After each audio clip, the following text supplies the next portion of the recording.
Hi, from Antipolo Rizal. While dengue fever cases have been a major concern, the cases of dengue fever cases have been declining for the past 10 weeks. The DOH, or Department of Health, is issuing a crucial warning.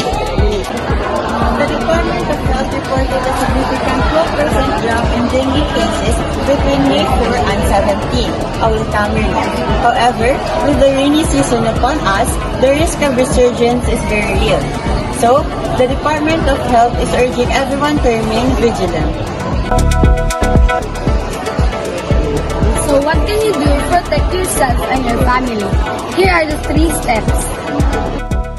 Eliminate breeding grounds. This means regularly checking and cleaning your surroundings. Empty any containers that hold standard clothing, old tires, flower pots, paper bottles, bottle caps. Make sure your roof gutters are clear.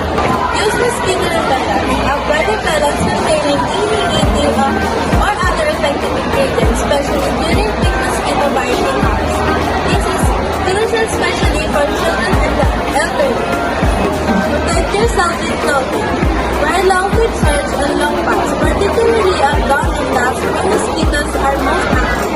Mosquito nets can also provide extra protection. So this simple step will significantly reduce your risk of contracting dengue fever. So let's all work together to stay safe and healthy this rainy season. Remember, the DOH warning is serious, so don't let your guard down. So